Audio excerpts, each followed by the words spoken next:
Welcome to Odia tutor classes.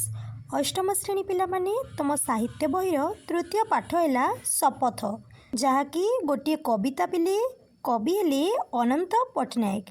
आज आम ये कविताटीर जहाँ भी प्रश्न रही तार उत्तर करवा अति सरल एवं सहजरे मु समस्त प्रश्न उत्तर कर पिले।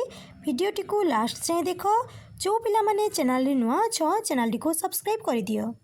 प्रथमे रही मु बुझीबारे करे अछि निम्नलिखित प्रश्नर उपयुक्त उत्तर पाखरे तारा चिन्ह देबा। क्वेश्चन नंबर 1, पठित कवितारे क्यों मानंकु दहन करिबा पई कवि कहिसंती? आंसर हेबो क स्वार्थजन मिथ्या कथा। ता पाखरे पिली एमती गोटे तारका चिन्ह तैयारी करिदेबो। क्वेश्चन नंबर 2, झरणा सम झरिबी हसी पदटीर तात्पर्य कौन? आंसर हेबो ख तृष्णाकार रखिबी नाही। क्वेश्चन नंबर 3, नभर सम स्वच्छमुखी क्यों भाव नथिबो बोली कवितारे कुहा जाइछि? आंसर हेबो ग हिंसा व्यथा। क्वेश्चन नंबर 4, काहा परी कवि दुख प्रास को आवरी नेबा पई कवितारे कहिसंती? धरणी सम। क्वेश्चन नंबर 5, समता पथे चलिबा पई कवि क्यों गान गाइबा पई चाहिछंती? शांतिर गान। नेक्स्ट ला पिले मिलीमिशी जोड़िबा। कवितारू किछि पद क स्तंभरे दिया जाइछि, सेही पद गुड़िकर अर्थ ख स्तंभरे दिया जाइछि। ठीक उत्तर को रेखा द्वारा जोड़। इटी क स्तंभ ख स्तंभ रही पिले ताकू आमे जोड़िबा। प्रथमे अछि पक्षी सम गाइबी गीति हृदयरू हृदय उठिबी बाजी। तार अर्थ है सरल विहंगर काकली परी समस्तଙ୍କ हृदय प्रतिध्वनि सृष्टि करिबा। द्वितीय अछि गर्भ भरी धर्मी करी कर्मी मोर टेकिबी शिर। तार अर्थ है स्वाभिमानर सह धर्म को भरण करी कर्म करी चलिबा। तृतीय अछि रुग्ण जन पारुषे रही शुश्रूषारे लागिबी तार। तार अर्थ है रुग्ण जनर सेवा ही माधव सेवा। लास्ट को रहिला मुहि तो नुहि मोहरी पाई सबुरी लागी मोहरी प्राण। तार अर्थ हेबो परहित पाई निज जीवन को उत्सर्ग करिबा। नेक्स्ट रहिला कवितार पदगुड़िक आलोचना करिबा। कवितारू चयन करा जाइतिबा केतेक पद तळे दिया जाइछि, सेगुड़िक भल भाबरे पढ़ और चिंता कर। सेथिरु तुमे कौन बुझिल निज निज भितरे आलोचना कर और लिख।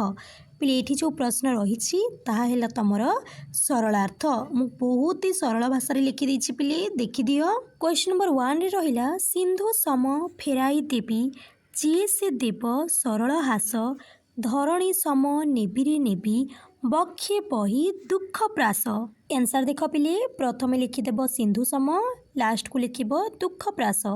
उक्त पद्यांशटी पठित साहित्य बहिर शपथ पद्यरू आनीत। एठारी कवि अनंत पट्टनायक कृतज्ञता उदारता और सहनशीलतार उच्च आदर्श को वर्णना करिछंती। समुद्र हेउछि गभीर एवं अपार। जेपरी समुद्र असरंती जलराशिर आधार कविंक हृदय मध्य सेहीपरी गभीर। केही जदि तांकु टिके सरल हस प्रदान करे तेबे से ताहाकू समुद्र परी असरंती करी समस्तंकु फेराई देबाकू चाहंती। कवि कहउछंती पृथ्वी जेपरी समस्तंक भार और दुख को नीरवतार सह बहन करी ठीक सेहीपरी कवि मध्य पृथ्वी परी सहिष्णु होई अन्यमानंक दुख को निज बक्षरे बहन करिबाकू चाहिछंती। एही पदटीरू आमे यह शिखिलु जे निजर स्वार्थ अपेक्षा अन्यर सुख को बड़ मानिबा उचित एवं धरित्री परी सहिष्णु होई अन्यर दुख दूर करिबा पई शपथ नेबा उचित। क्वेश्चन नंबर 2 रे अछि मोहित नुहि मोहरी पाई सबुरी लागी मोहरी प्राण समता पथे पताका बाही शांतिर मु रचिबी गान। आंसर देख प्रथमे लिखिदेव मोहित, लास्ट को लिखिब गान। उक्त पद्यांशटी पठित साहित्य बहिर शपथ पद्यरू आनीत। एठारे कवि अनंत पट्टनायक स्वार्थहीन जीवन एवं विश्व शांति प्रतिष्ठा करने निमंते निजर दृढ़ संकल्प मनोभाव विषय वर्णना करिछंती। କବିଙ୍କ ମତ ଅନୁଯାୟୀ ସେ ସମାଜରୁ ଉଚ୍ଚ ନୀଚ ଭେଦଭାବ ଦୂର କରି ଏକତା ଓ ସମାନତାର ପତାକା ଉଡ଼ାଇବାକୁ ଚାହାନ୍ତି। ସେ ସମଗ୍ର ବିଶ୍ୱରୁ ହିଂସାର ପରିବେଶକୁ ଦୂର କରି ଶାନ୍ତିର ସଙ୍ଗୀତ ଗାନ କରିବାକୁ ଲକ୍ଷ୍ୟ ରଖିଛନ୍ତି। ଏହି ପଦଟିରୁ ଆମେ ଏହା ଶିଖିଲୁ ଯେ ଅନ୍ୟ ପାଇଁ ବଞ୍ଚିବା ହିଁ ମଣିଷ ଜନ୍ମର ସାର୍ଥକତା ରହିଛି। କ୍ୱେଶ୍ଚନ୍ ନମ୍ବର 3, ଝରଣା ସମ ଝରିବି ହସି ତୃଷ୍ଣାକାର ରଖିବି ନାହିଁ ଶସ୍ୟ ଦଳେ ଧରିବି ଲସି ଭୋକିର ଭୋକ ଜୀବରି କାହିଁ। ଆନ୍ସର ଦେଖ ପିଲେ, ପ୍ରଥମେ ତ ଲେଖିଦେବ ଝରଣା, ଲାଷ୍ଟକୁ ଲେଖିବ କାହିଁ। ଉକ୍ତ ପଦ୍ୟାଂଶଟି ପଠିତ ସାହିତ୍ୟ ବହିର ଶପଥ ପଦ୍ୟରୁ ଆନିତ। ଏଠାରେ କବି ଅନନ୍ତ ପଟ୍ଟନାୟକ ଝରଣା ସଦୃଶ ହୋଇ ସମସ୍ତଙ୍କ ତୃଷ୍ଣା ନିବାରଣ କରିବେ ଓ ଶସ୍ୟ ହୋଇ ଭୋକିଙ୍କର ଭୋକ ମେଣ୍ଟାଇବେ ବୋଲି ବର୍ଣ୍ଣନା କରିଛନ୍ତି। କବି ଝରଣା ସଦୃଶ ହୋଇ ସଦା ସଚେତନ ଓ ଆନନ୍ଦମୟ ଭାବରେ ଲୋକଙ୍କର ସେବା କରିବେ, କାହାକୁ ତୃଷାର୍ଥ ରଖିବେ ନାହିଁ, ସବୁଜ ଶସ୍ୟ ପରି ଲଳିତ ହୋଇ ଭୋକିଙ୍କର ଭୋକ ମେଣ୍ଟାଇବେ।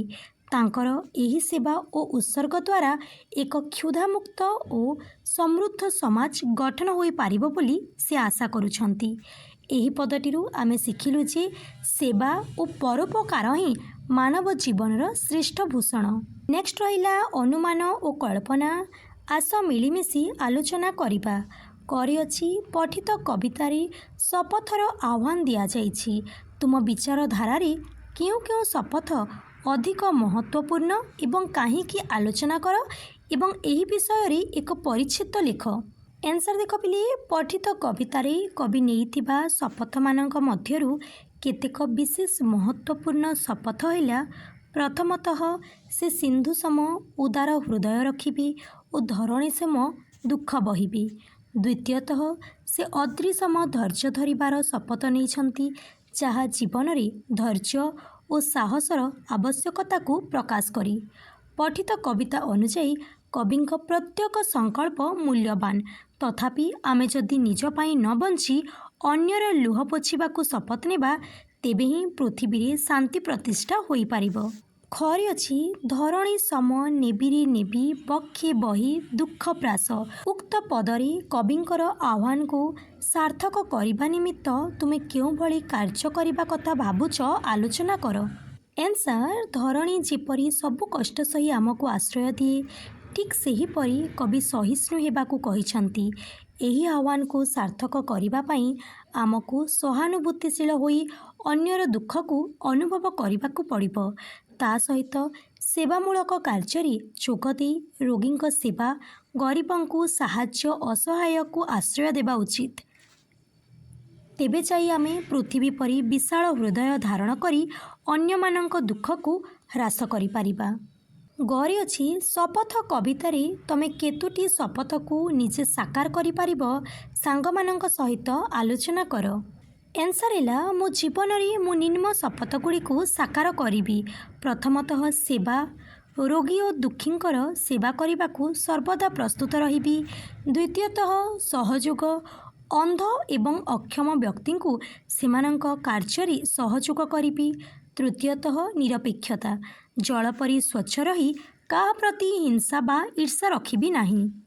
ଘରେ ଅଛି ସମାଜର କେଉଁ କେଉଁ ବର୍ଗର ବ୍ୟକ୍ତିମାନଙ୍କୁ ସହାୟତା ପ୍ରଦାନ କରିପାରିବ ପଠିତ କବିତା ମାଧ୍ୟମରେ ଆଲୋଚନା କର।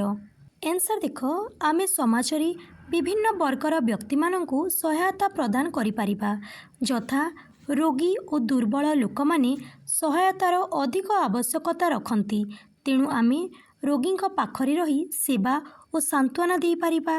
ଗରିବ ଓ ଅସହାୟ ଲୋକ ଆମ ସହାନୁଭୂତିର ଯୋଗ୍ୟ, ସେମାନଙ୍କୁ ଆବଶ୍ୟକ ଖାଦ୍ୟ, ବସ୍ତ୍ର ଓ ଶିକ୍ଷା ସହାୟତା ଦେଇ ସମାଜର ସମତା ସୃଷ୍ଟି କରିପାରିବା। ନେକ୍ସଟ ରହିଲା ସୃଜନଶୀଳତା। ଶପଥ କବିତାରେ ସୂର୍ଯ୍ୟ ସମ ଜଳିବି, ପବନ ସମ ଛୁଇଁ, ଅଗ୍ନି ସମ ଦହିବି ଆଦିରେ ବିଶେଷ୍ୟ ପଦ ସୂର୍ଯ୍ୟ, ପବନ, ଝରଣା, ଅଗ୍ନି ସହିତ କ୍ରିୟା, ଜଳିବି, ଛୁଇଁ, ଝରିବି, ଦହିବି ଆଦି ବ୍ୟବହୃତ ହୋଇଛି।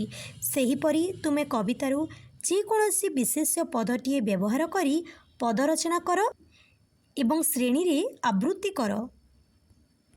एठी देख पिले गोटे उदाहरण दिया जाइछि धरणी उपरे धरणी सम बक्षे धरी धरणी सम सहिबी मुहि धरणी सम घूरीबी मुहि। एठी देख मु सूर्य एवं अग्नि को लेकिन लिखिछि सूर्य पाई सूर्य सम जलिबी मुहि सूर्य सम आलोक देवी सूर्य सम तिमिर नासिबी। अग्नि पाई अग्नि सम दहिबी मुहि अग्नि सम मिथ्या जालिबी अग्नि सम पवित्र हेबी। नेक्स्ट रहिला कवितार शीर्षक शपथ रही। तुमे जदि एही कवितार शीर्षक परिवर्तन करने चाहूछ तेबे यार नामकरण कौन देव और कहीं देवाक भाविछ सांगसाथी मानक सहित विचार आलोचना कर। आंसर देख कवितार शीर्षक परार्थी जीवन। उक्त कविताटीर प्रत्येक पदरे कवि निज पाई नुहे बरं अन्य मानक पाई बंचिबाकू इच्छा प्रकाश करिसंती। तेणु उक्त शीर्षकटी कवितार मूल भाव को अति स्पष्ट भावे बुझाई पारुछि। नेक्स्ट रहिला भाषा विचार करिअछि पठित कवितारे कवि क्यों परी हेबा पाई शपथ नेइछंती निम्न रेखाचित्र रे थिबा शून्य कोठरी रे लेख। देख पिले गोटे शपथ को नेकी करि देइछि सूर्य सम जलिबी। एठी देख मु बाकी कोठरी रे जहाँ सब तुम एनसार लिखब ताकू लिखि देइछि पवन सम पृथ्वी छुईबी झरणा सम झरीबी जल सम स्वच्छ हेबी पक्षी सम गीत गाइबी धरणी सम सहिबी। खरी अछि कवितारू अणा जाइतिबा किछि शब्द तले दिया जाइछि एवं सेही शब्द मानकर पार्श्वरे केतेक समार्थबोधक शब्द दिया जाइछि।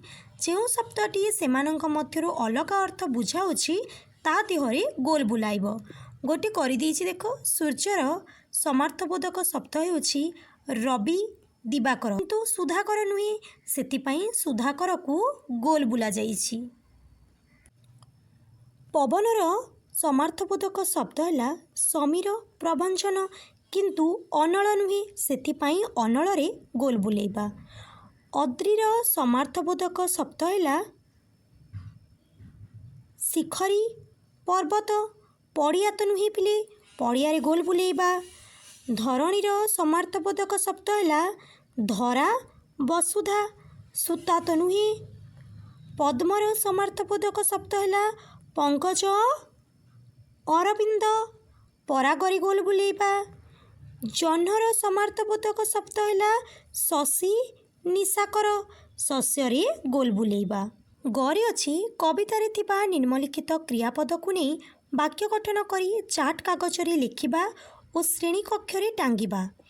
एटी किछि क्रियापद दिया जाइछि सेही क्रियापद को नेकी मु वाक्य गठन करि देइछि तमे देखि दियो। प्रथमे रहिछि जलिबी अज्ञानर अंधकार दूर करिबाकू मु ज्ञानदीप होई जलिबी। ढली संध्या हेले सूर्य पश्चिम आकाश रे ढली पड़ती।